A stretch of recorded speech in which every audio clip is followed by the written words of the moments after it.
All right, good evening, everybody, and welcome to Fort Monroe. I'm really excited about this program this evening. I want to like to welcome also all of our guests who are live streaming and watching from afar. We have had great success with our Fort Talker series. I don't know if any of you were able to join us for our last one, last December, which was all about oysters and the bay. So before that, it was about the Endicott batteries out on the fort. So we every quarter try to change a little bit about talk a little bit about the history, but also some of the aspects of the fort that people don't know about. And what's interesting to me, having Josh Ford here this evening, representing the 99th New York D Company, is that they have a really, really interesting history. So I like to think of what he's going to be presenting this evening and talking to everybody about is not only Civil War history, but really an interesting relationship that particular unit has had with Fort Monroe and continues to have through historical interpretation today. So the 99th New York has been part of the historical interpretations of the National Park Service, working with the National Monument and Ranger Aaron Firth. He's worked closely also with our staff, both inside and outside of the Casemate Museum. And so we're really, really excited to have him here this evening to share with you a little bit about what he does. He also has brought some of his objects and reproductions that he'll be able to share and I suppose sort of tell people about. And then we also have some artifacts from the museum's collection that Denise Dooley, who's here this evening, will be able to engage with everybody if you want to explore some of that as well. So thank you again, and I'm going to introduce Rachel Honchel. She's our public programs manager. She's the one that puts this all together with Aaron Whittington. So if you want to come on up, and I'll hand it off to you. I think I hear some people downstairs. Okay. So hi, my name is Rachel. Nice to meet y'all. I'm excited to be here. My job is basically to just put all the moving pieces together when we have programming. So we had recently the anniversary of the Battle of the Ironclads. We did some interpretive programming with the 99th last weekend for that. And I thought, wow, wouldn't it be great if we sort of keep the theme and have this lecture so that if you didn't have an opportunity to come for that, you can come and do this. And Josh is great. Without further ado, I'm going to let him take the wheel because my background is primarily in American Revolutionary War history. So the Civil War, I've got to catch up. So I'm looking forward to learning with you here tonight, too. But without further ado, please give a warm welcome, Mr. Josh Ford. Well, thank you very much. As I've been introduced, my name is Joshua Ford. I have been a member with Company D of the 99th New York Volunteer Infantry Regiment for a little over 3 years now. Even though I'm wearing sergeant stripes, I am officially the company's first sergeant, which means I do a lot of the logistical planning, coordination, and moving equipment around. I am a U.S. military member, having served 22 years. This will be my last year before I retire. I have traveled widely. I've seen a lot of things, but I've always held a passion for the Civil War. I believe the first battlefield I saw, I was about 10 years old. It was the Battle of Shiloh. I knew nothing about it, but having that opportunity to walk that battlefield really sparked an interest in what I really enjoyed, and I have been doing it ever since. I am 45. I have a master's in history that specializes in antebellum and Civil War history. Again, though, I still consider myself a novice. I learn something new every day when I do my research, and for those I've had a chance to talk with, it seems that I'm not the only one in the room that enjoys this period. So I encourage you to continue to research, continue to learn, and more importantly, to share. A little history about the 99th. The 99th was known as a hard luck regiment. They were recruited shortly after the war began in 1861, but they were not recruited to be an infantry regiment. They were to be a Coast Guard or naval brigade. So they were recruited heavily out of Massachusetts and New Jersey and New York. The gentleman who recruited him, his name was Bartlett. Now, he was utilizing something that had been tried in the Mexican-American War, which is having volunteers serving aboard naval ships. In June 1861, they departed the city of New York and arrived here at Fort Monroe with no equipment, no weapons, no uniforms. And therefore, the commander of the installation would not accept them, but he would not let them go home. The unit was allowed to disembark 24 hours after their arrival, and they were promptly marched outside Fort Monroe to an abandoned field, and they were told not to go anywhere. Now, fortunately, some of the units that were adjacent to 5th New York took pity on them and shared some of the rations. But for a period of 5 days, these men stayed in this open field enduring rain, heat. Some of them had blankets, some of them didn't. They didn't have utensils to eat with. And eventually what happened was there was a mutiny, and the men wanted to go home. They believed they had been fraudulently enlisted. Bartlett was able to talk to the group. He went back to the War Department. There was agreements made. The unit was officially brought on to federal service, and they were equipped from the state of New York with the understanding that eventually they would become an infantry regiment. Now, ironically, the regiment served aboard vessels in and around the Hampton Roads area and also at various other locations like Fort Wool. Now, D Company was assigned to the USS Congress, and if some of you may have paid attention to history, March the 8th commemorated the anniversary when the CSS Virginia made its debut in Hampton Roads and destroyed 2 frigates, one of which was the USS Congress, where D Company was assigned. That unit lost 7 killed, I believe 5 wounded, and 6 others were taken captive.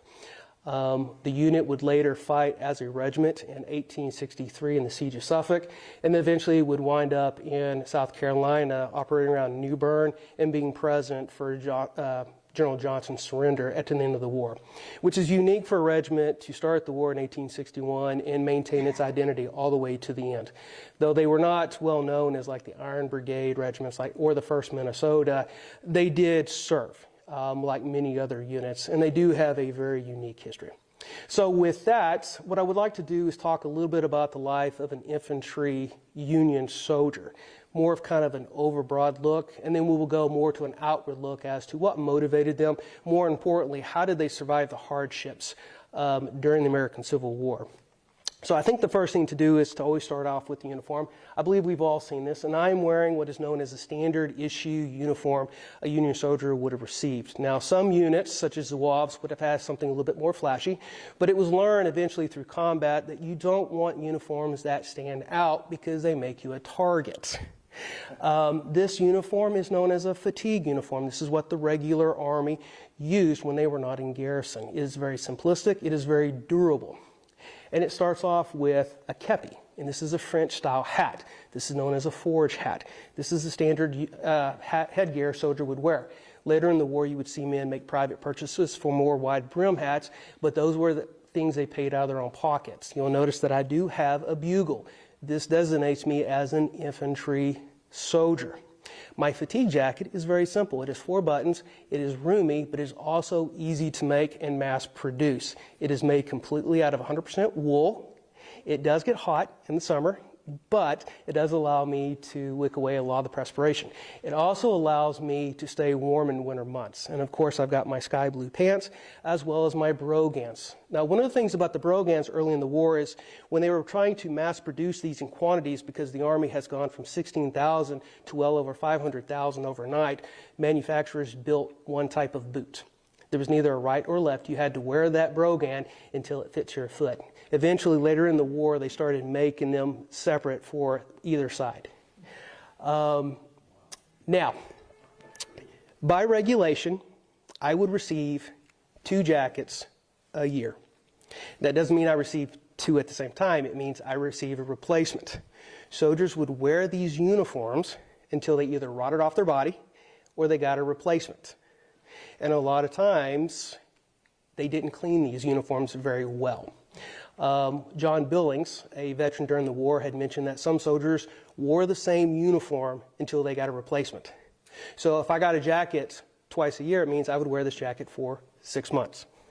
I would wear my pants for about 4 months until I got a replacement. And of course, my boots, I was supposed to get a replacement every 3 months, and that's because they would just generally wear out. Now, because I mentioned that cleanliness was kind of on different variables, a lot of the illnesses and injuries sustained by the men was due to lack of proper hygiene. Army regulation states that I have to wash my hands and face once a day, and I have to wash my feet twice a week. But there is no other requirement. And during the Victorian age, a lot of people felt self-conscious, so they didn't want to bathe in public. Now, sometimes there would be laundresses, women that would be assigned to companies, regulations authorized for, that you could have your clothes washed. But a lot of times soldiers just forwent that, unless they had an infestation and lice was a big problem in which they had no choice. Now, I'll pause right there if there's any questions from the group. Okay. Any undergarments? Yes. You received 2 flannel shirts. They would be cotton or wool, and 2 long johns. Some soldiers would not wear the long john or long underwear because it was hot, but that was your issue. Now, most soldiers would carry an extra shirt with them in their knapsack, which is designated in the top left of the picture, or they would put it in a blanket roll. Soldiers learned over time when you're on campaign that ounces equal pounds, and you would only bring equipment you needed. And if you had a pretty reliant supply system, sometimes they would try to go as light as possible. They might take an extra pair of shoes if the quartermaster issued it, but a lot of times a pair of extra socks, extra shirt is generally what they brought with them with whatever other personal items they have. But that's a very good question. Thank you, sir. Anything else? How about the Confederates? Just with that kind of thing, I'm sure they weren't as well supplied as North. They had supply challenges. Now, their regulations were almost identical to the Union armies. The problem was the manufacturing capabilities, but more importantly, the ability to transport it. And one of the fallbacks to a Confederacy is you're still reliant upon the individual states to provide that means. We know that 90% of the rail network and industry was in the north, which meant that a lot of southern tracks, even though there were some ironworks in the south, didn't have the capability to build new tracks or at least repair the ones that were being utilized. And some of the tracks were of different gauges, which led to other problems, or they were privately owned. Does that answer your question, sir? Awesome. That was another great answer. Thank you. All right. Like today, soldiers need kit to go into combat. So when you think of a modern day soldier, you have ACH, Army Combat Helmet, you got your vest, you got your gear, your weapon, all that stuff. The same is said for the Union soldier. The only difference is theirs was made out of leather, and it was not the same quality. So every soldier was initially issued with a 2-bag knapsack. This is what you would carry your home with you, and in that you would carry a shelter half, a wool blanket, and in the wintertime, your great coat, which is a long coat you would be issued once for the entirety of your term of service. Unless you lost it, you could be issued another one, but that was deducted from your pay. Soldiers would be issued a belt, which was known as the Pattern 1851, with a U.S. belt plate. You'd be issued a haversack, known as a bread bag.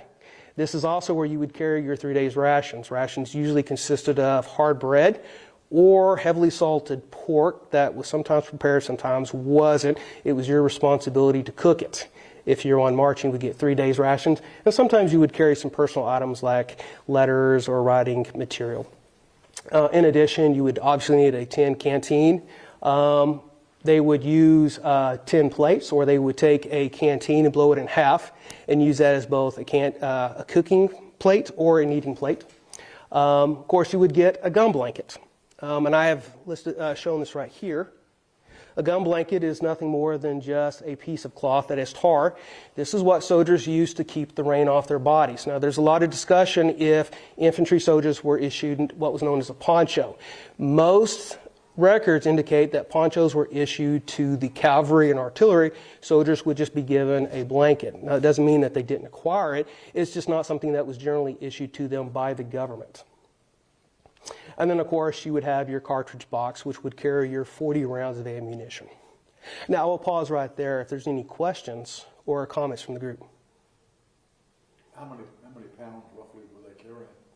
I think average weight was around 60 to 70 pounds total when you figure your knapsack, the water, your ammunition, and of course your rifle. And again, it varied on what the soldier wanted to take. If you looked at Sherman's Army in 1864, they went extremely light because they were on the move. The Army of the Potomac generally would carry more equipment because they were fighting closer to their supply bases.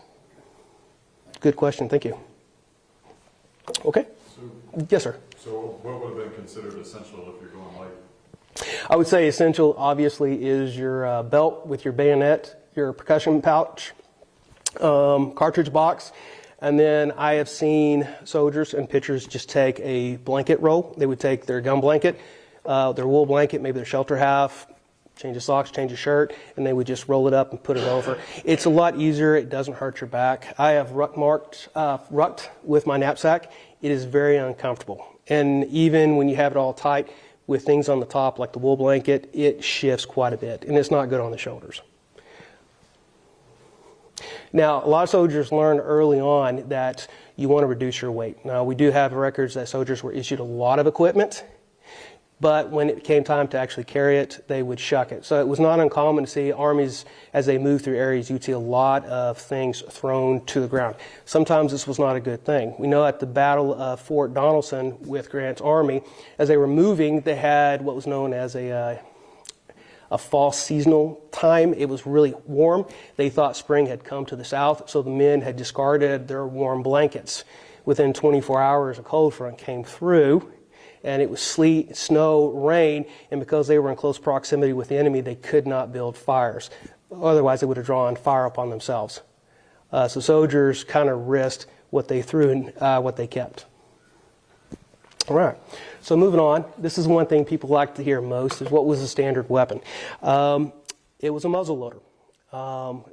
Even though repeating rifles and breech loaders were in existence, the common soldier used a muzzleloader, and he would operate this weapon in 9 steps. They would do this process over and over and over again until it became muscle memory. And the reason it is during combat, soldiers would sometimes panic, forget where they were at, and they would just do the process of how to load and fire because they drilled it for so much and for such a long time. Now, this is a reproduction of the 1861 Springfield, which is up on the board here. This was considered state-of-the-art. It was designed and commissioned by the Ordnance Department, and it fired a 58 caliber Minet bullet, which is a soft lead conical round. This round, because it was not encased with metal, would expand on impact, and this is why you had so many horrific wounds. If you look at the picture of the bone, not only has it punctured through this bone, it has caused that bone to break. This is why there were so many amputations. This is the time when doctors didn't have the ability to x-ray. Some doctors didn't have training on internal medicine, and their main focus was to save the life of the soldier. And a wound such as this would cause bones to be broken, which could not be pinned, arteries to be severed, and the only chance of saving that soldier's life was to remove. This is a low-velocity weapon, and compared to more modern weapons go twice as fast, which also explains a lot of the damage caused by the rounds. Now, the Springfield was not the only weapon system utilized by the Union Army. Some of the more older weapons, as listed on the right, were utilized early in the war because, again, the Army went from a little over 16,000 to 500,000 overnight. There was not enough weapons to equip them, so they dug through the arsenals to find what they could. Other weapons used were imports, most notably the British Enfield 1853. This is very similar to the Springfield. It uses almost a similar size round. It's about the same weight, same height. This was very popular with the Confederates because they got to Great Britain first and got the prime contracts. So they got the quality Enfields. What the Union got were the subcontracts. Even though the Union soldiers did kind of like the British, it did not have the same interchangeability options as what the Confederates used. Now, I'll pause right there if there's any questions from the group or questions. Yes, sir, what do you have? So with the soldiers discarding on the march, Yes, sir. are there carts or wagons that are picking up the junk that's left in the ground? Yes, that's a very good question. So the question is, as equipment is discarded, was anybody coming up behind and picking up the equipment? Yes, it was generally the quartermasters for the regiment because they knew at some point the soldiers would want that equipment back. Of course, I'm pretty sure if the soldier asked for it, they would be reissued the same jacket, but it would be a deduction from their pay. It's almost a penalty. Very good question. Thank you. Any other questions? Okay. One of the questions I get asked about reenacting is, what did the soldiers live in? And generally on campaign, it was a tent. Most tents started off as either the Sibley tent, which is on the far right, or the wedge tent in the middle. These are very spacious. They can accommodate a lot of soldiers, but they're impractical when you're trying to reduce the amount of wagons and horses an army needs to move supplies. Eventually, what soldiers were issued was known as the dog tent. Now, we call them pup tents, but it is actually a dog tent. This is based on a French design, and what it does is it allows each soldier to carry a piece of cloth, and you can combine it with another tent from your comrade, and you would have a shelter. It is easy to pack up into your rucksack, or you can use it as a blanket roll to go over your shoulder. And then, of course, if a unit was going to stay in a location for an extended period of time, soldiers would take that opportunity to build winter quarters, which would be similar to a log cabin, and they would take their tent halves to cover the tops for a shelter.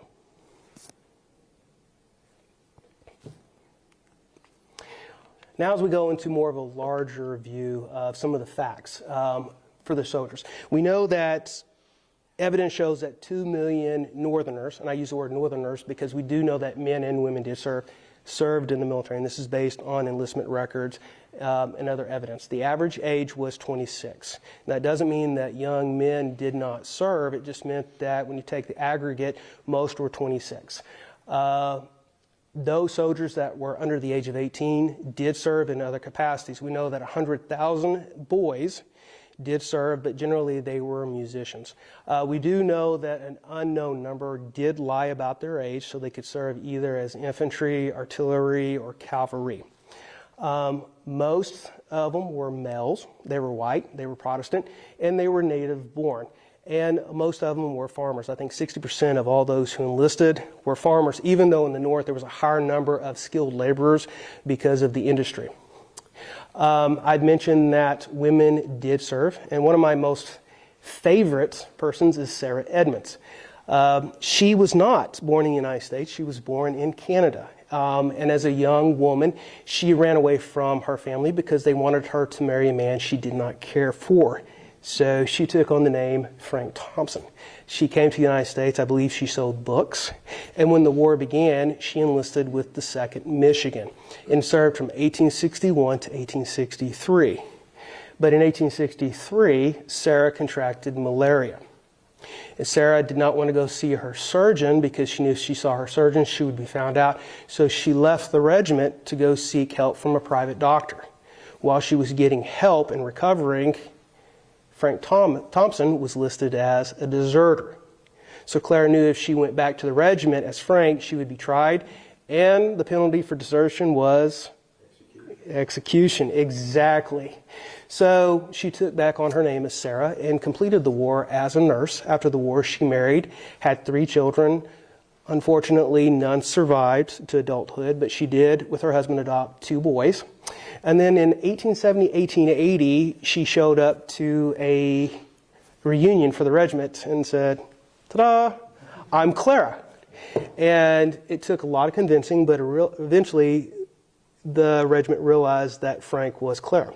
She is one of 2 women who was officially inducted into the Army of the Republic, which is kind of the veterans organization, and she did receive a pension for her war service. And that was largely due to her, the members from her regiment riding on her behalf. Another one was Frances Clayton, went as Jack Williams. We don't know much about her story other than she enlisted in a regiment in Missouri with her husband. She did fight at the Battle of Shiloh, Fort Donelson, and Stones River, and then after that we don't have much information other than a couple pictures. And her story has not been collaborated. It's kind of very fictional, but all the same, we do know that she did serve. Of those who served, 25% of the force were immigrants. Now, this is very important because one of the things that Southern soldiers could not understand is why would people in the North be fighting for this idea of a United States? And it's because 25% of the Army were immigrants from Europe or other nations who came to the United States, or they were children of those immigrants. And this was very important because this is why they fought for this idea of preserving the Union. We know that the largest group of immigrants were from Germany, and at a very close second were those of African descent. Now, when you think of the Army, most were not regular Army soldiers. The armies were known as volunteers. Volunteers were raised by the state, and the benefit to being a volunteer is you could elect your leadership. You could sometimes qualify for a state bounty, and more importantly, your term of service was either 2 to 3 years or the duration of the war, which in my ancestors' case is what happened. John William Ford, when he became of age, enlisted with the 198th Ohio in April 1865. The war was still going on. But because his enlistment said 3 years or the duration, he only served till August 1865, being mustered out of Baltimore, which was important because these were citizen soldiers. This was not their profession. They fully expected to go home after their enlistment or the war was completed. Now I'll pause there if there's any questions or comments. Yes, sir, what do you have? Irish soldiers? 160,000 Irish, and really towards the last half of the war, more and more Irish as they were coming in would serve. I hate to use Gangs of New York, but there's a really interesting scene where Irish are coming off a boat. They're getting uniforms. They're going on another boat as they're taking, bodies off in coffins, and they're asking, where is this Mississippi? Where is this Texas? They did serve in large numbers. And I think there's an individual here whose family was part of the 69th New York, which was part of the Irish Brigade. Yes, sir. Very great service. Did notable service at Antietam and then also at the Battle of Gettysburg. Besides cars, what did they do for entertainment? Okay, well, that's going to get to my next slide here.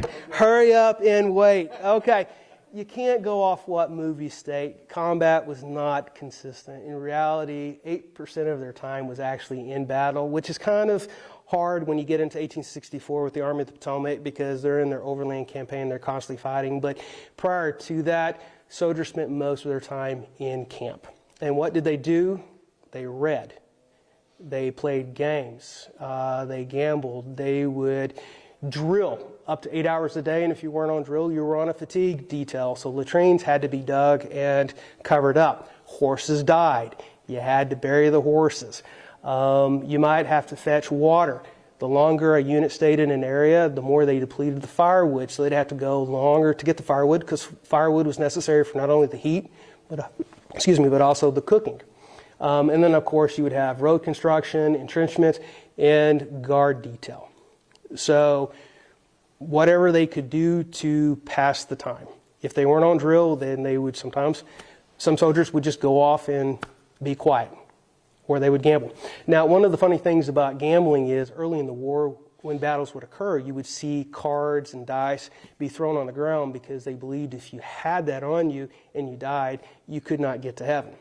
Now, some soldiers who didn't believe that would pick it up, and at the end they would find the owner and sell it back to them, who would then go back to gambling until the next battle, and then they would throw it away.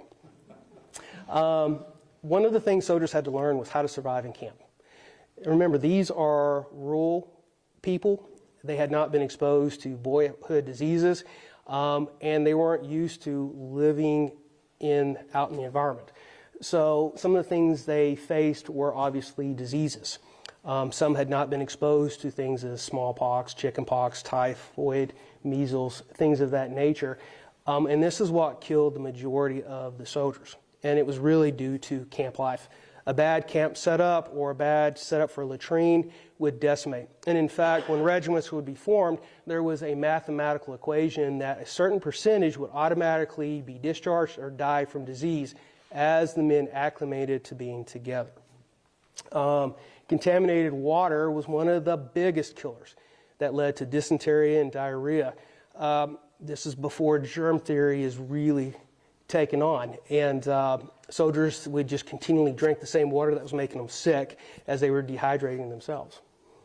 And then, of course, you had issues with delayed resupply. Rations were very basic: salt pork, maybe hardtack bread, things of that nature. So you weren't getting a real nutritional meal, which also helped reduce your body's ability to resist illness. I'll pause right there if there's any questions. Yes, sir. Well, didn't McClellan keep his people here for months? In the peninsula? Yes, he did. And in fact, in 1862, in order to get a march on Johnson, he landed the Army of the Potomac right here at Fort Monroe. And they did approach up the peninsula to what is present day between Fort Eustis and Yorktown, where they came across a very strong defensive belt known as the Warwick Line. He didn't know exactly how many Confederates were on the side. He believed that there was close to 160,000, so he stopped to build, to bring up his siege guns. The Confederates stayed until days before he was supposed to begin his bombardment, and then they left. The reality is his army of 60,000 that hit the Warwick Line was only facing about 18,000 Confederates. The general there was very creative. He had regiments march in and out of the line. And unfortunately, McClellan, his intelligence team, was counting the same regiments over and over again, which gave him this really overinflated number. Yes, sir. That's a very good question. Thank you. Any other questions? Yes, sir. So, speaking of the Warwick Line, you have two lines that run across the peninsula. One from the Dairy Queen that's on Warwick Boulevard all the way across to the Coast River. That's the first line, Magruder. Second line runs from Fort Crawford, which is on Fort Eustis. Yes, sir. All the way across to Yorktown. And they utilize the earthworks from the Revolution for the Confederacies and the Revolution era earthworks as their defenses. And there was actually a third line, which is south of Williamsburg, but it was more a series of redoubts, some of which you can still see. If you go to the Newport City Park, go across Lee, I think it's dam number 1, there's like a walkway, you will see a series of earthworks, like 3 in depth. Yes, sir. One of those redoubts is right past Busch Gardens. Yes, sir. Right up there, you walk right to it. Yes, sir. And one of the things that Magruder did was he used what's called Quaker guns.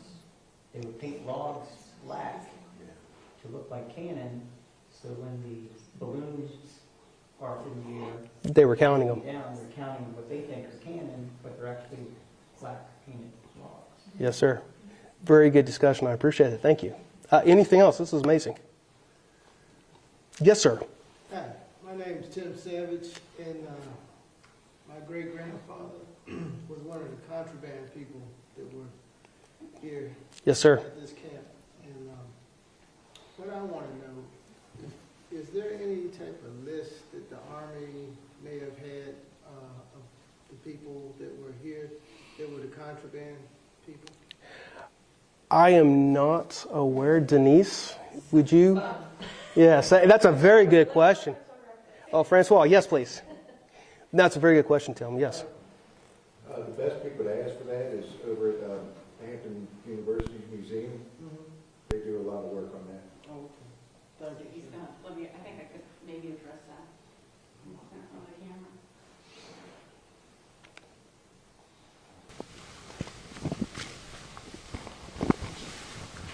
All right, so actually this evening we have a member of the president of the Contraband Historical Society with us, Phil Adderley. Sorry to call you out there, Phil. So he and the Contraband Historical Society have been doing a tremendous amount of research. Of course, Bill Wiggins was really the historian for the Historical Society. He passed away in October last year, and he had shared a lot of the research that he had done with us. But one of the things that has really been the biggest challenge has been exactly what you're looking for in terms of lists. You know, we have very detailed lists of the labor by name that built the fort, you know, because they're Army Corps of Engineer records detailed line by line by line from the 1820s. I'm sure somewhere there was a clerk writing down the names of all the contraband that came here to Fort Monroe. But also, a lot of the research that Phil is doing, as well as with others, Liza Rodman in particular, have begun to discover through records specific to death records, cemetery records, and other records that one wouldn't assume that you'd be able to find them. There are lists of names. We do know, for example, that the commander who was here, General Wool, had ordered all of the contraband to be removed from Fort Monroe and were sent to Craney Island. And on Craney Island, they kept rosters of all those individuals that were there. So there's a lot of putting together and weaving together the names. And I hope eventually we're all working together on a digital archive where that kind of material will be found. So I wouldn't say it's not available. It's somewhere. It's just a matter of finding it. And that's really a lot of the important work that the Contraband Historical Society and other historians have been working on for a very long time, and maybe coming a little bit more to fruition as well. So not the best answer, but And just to add one of the Here, things let me- is that a lot of the sergeants and generals kept a lot of their records with some of their names and enlistees. And so that was also daunting to find. You have to actually follow those individuals to find that. Thank you. That's a very good question. And one of the things that we don't have a very complete picture is the 200,000 men who served in the USCT, their thoughts and records, because either they could not write about it or what they did have did not survive now. So it's not saying they're not there, it's just we haven't seen them, but that's one aspect of Civil War study for the soldier that we don't have a very clear picture on.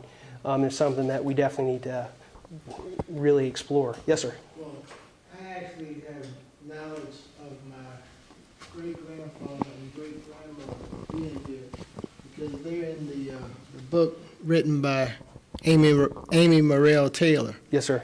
And so she went into detail about them. Yes, sir. My great-grandfather's name was Emmanuel Savage, and his wife's name was Susan Savage. Yes, sir. So they're in her book. But see, also, my great-grandfather, Robert Langley Brooks, he was here at the fort Yes, sir. at the same time.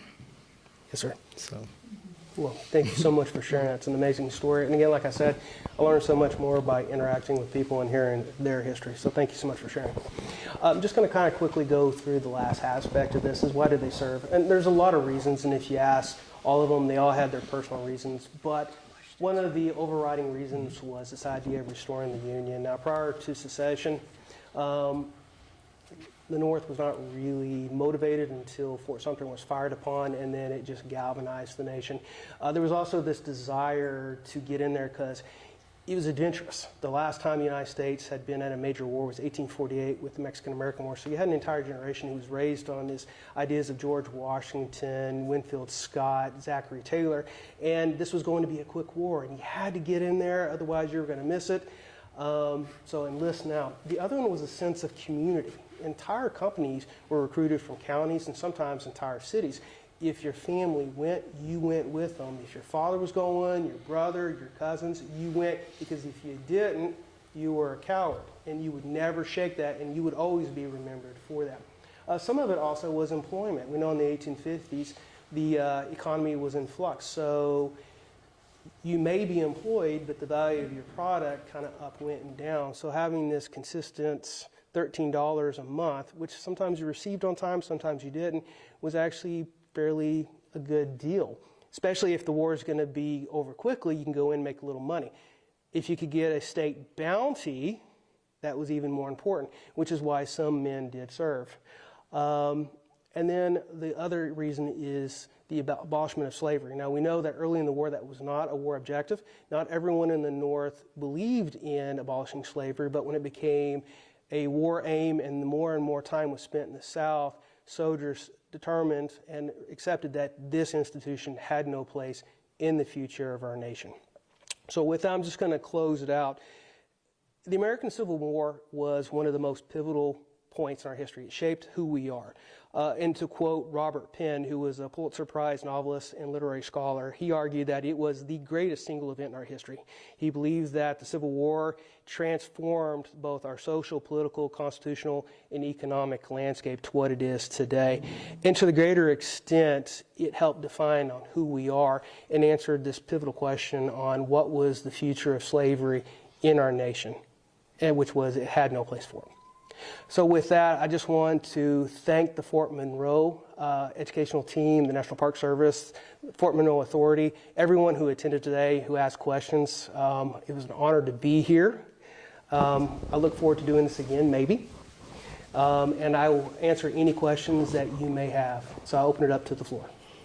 And at this time, if you have a question, wait for Grandpa to ring the microphone so that the people online can hear your question too. So I do have a question for you. Yes, ma'am. Josh. So if somebody was interested in becoming a historical interpreter, how do they go about that?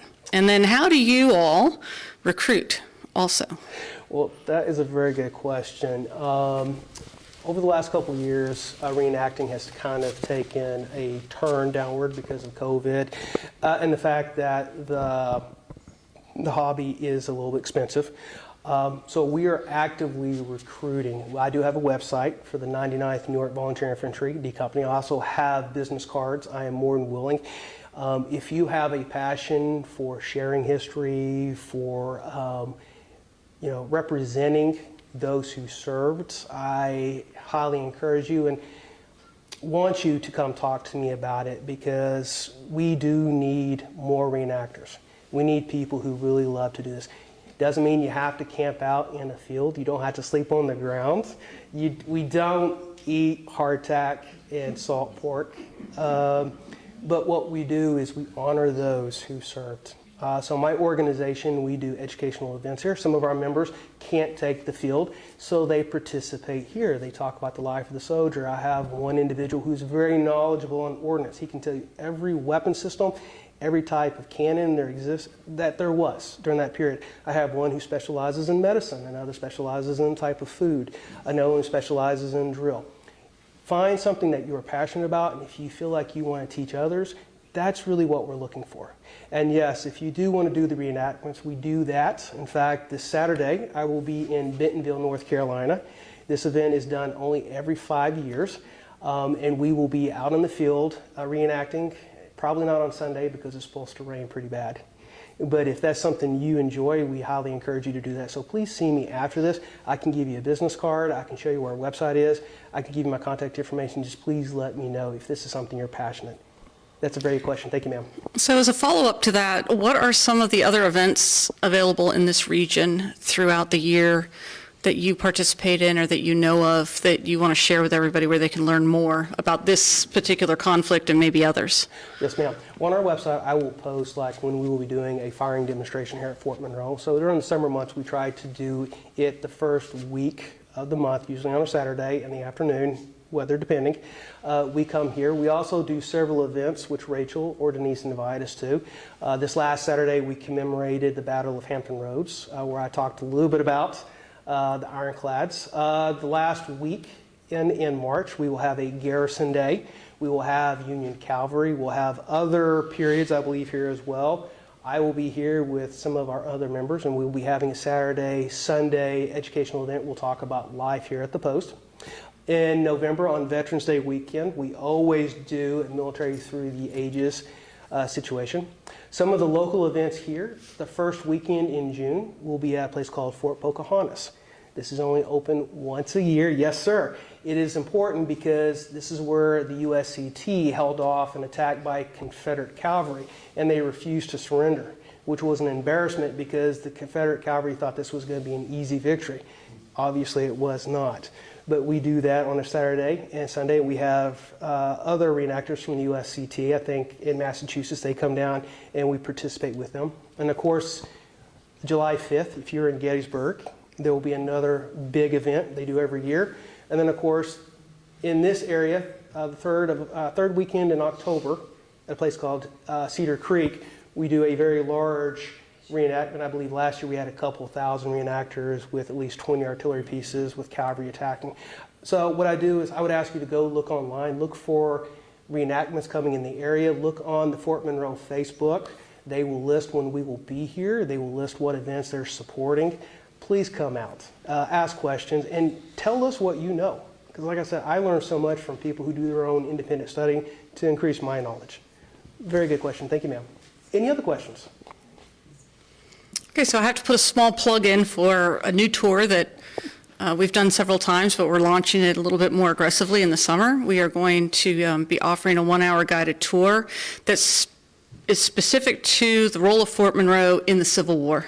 So it's a little bit more than probably what you expect, because we focus on the logistical aspects of the fort, its strategic location, and also its rapid expansion and those kinds of stories. So I encourage you, if you're interested in that, look out for that, or contact the Visitor and Education Center here and get in touch with them. And those tours are free, and they're a great way to see how we integrate a little bit of the history that we do with the historical interpreters, as well as expanding the narrative here at Fort Monroe in terms of what the fort looked like during the Civil War. So, okay, I think if we don't have any other questions, I'm going to hand.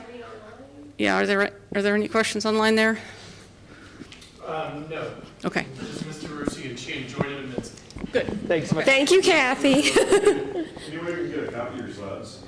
I will definitely do that. In fact, if you'll give me your email address, I have a book. I will send out my slides. Hold on just a This is not copyrighted, so just be careful. Also, some of the pictures I did had to take off other locations, so I can't take credit for it. So be careful. That's what the best teachers do. Yeah, exactly. Thank you. Yes, ma'am. I was going to say. Do you visit schools as guest speakers at all? We do, yes, and we really want to come talk to students and help educate them. It really helps us if the educators tell us, like, hey, we want you to discuss this aspect of the Civil War, or maybe talk about, the uniform. Whatever it is, we would like to do that. We try to make time to do that. Thank you. Here you go. Yes, sir. Trying to find a little bit more about my ancestors. I had a great-grandfather that was from Switzerland. Yes, sir. He was discharged at City Point, Hopewell, Virginia, September 1st, 1861. I'm trying to find out, did he join the South? Or, because he retired from the Army here at Fort Monroe in the 1880s as an ordnance sergeant. So I'm trying to find out all that information about So him. you have a name, correct? Friedland Schaub. What I have done to find my ancestors, I went through Ancestry.com, and that gives me a start, because if I find out what regiment they served with, you can go into Civil War archives, and it will tell you what was put in, who was on their rosters. Now, sometimes those rosters are not complete because it may only be when the regiment was initially started. They might have additional things, but I would start with Ancestry.com just to kind of get some more information, because you'll find some nuggets of like. That's where I've gotten a lot of it. And that's where I found like my ancestors, their roles when they mustered in.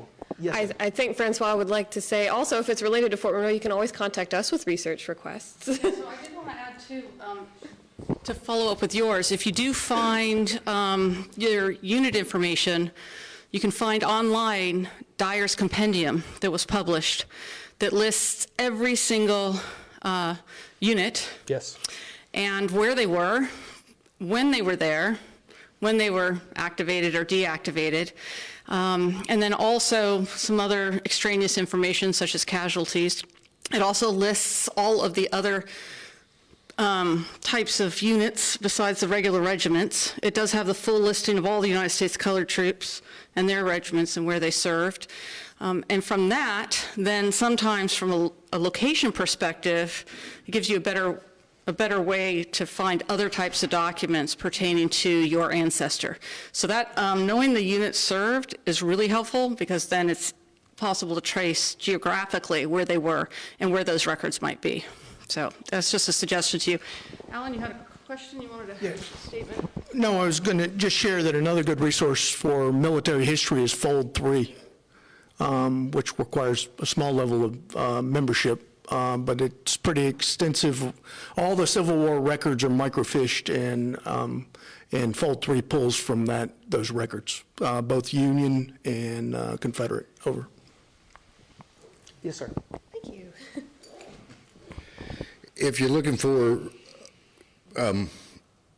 research areas within your own family, I know in Southern families, everybody has that giant Bible. Yep. Bible.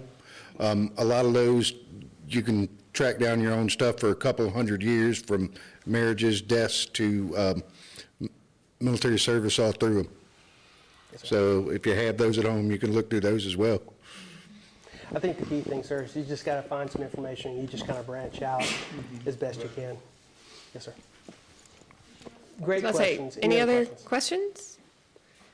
All right, well, I'm going to do a little shameless self-promotion as well. If you like this event, we do them quarterly. The Fort Talker series happens 4 times a year. The next one will be in June. The topic will be about art. We have a changing gallery in the Casemate Museum that features local artists, so come back for that. We're going to have a little gallery opening with a reception, some cheese and crackers. I didn't think y'all wanted hardtack, so I skipped that this time. We also have a Women's History Month tour going on here in March. Those are Wednesdays and Saturdays at 11 o'clock. It's because, as you know, an Army cannot just do everything by itself. It needs support, and women are an essential part of that. And of course, as Josh said, check out our Facebook page, follow along. Just out of curiosity, how many of you heard about this event on Facebook? Okay. Where else, if not Facebook, did you hear? Our school. School, excellent. Nice. What school? Star of the Sea, great. Subscribe to Fort Monroe on Eventbrite. Excellent, yes, that's another great thing to do. If you subscribe on Eventbrite, you'll get emails from us about all the events. If there's no other questions, we do have sort of a special opportunity as well today. You get to come up and interact with Josh with some of the reproduction items. These are things you can touch and smell and taste. I don't know, I'll let Josh be the determiner on that. I wouldn't taste, but yes, everything else is good. And then we also have some collections items from our collection that Denise, you may not touch, but you may take a closer look at. But I just wanted to say thank you so much, especially thanks folks online for joining us this evening. And can we get another round of applause for Josh for his wonderful presentation?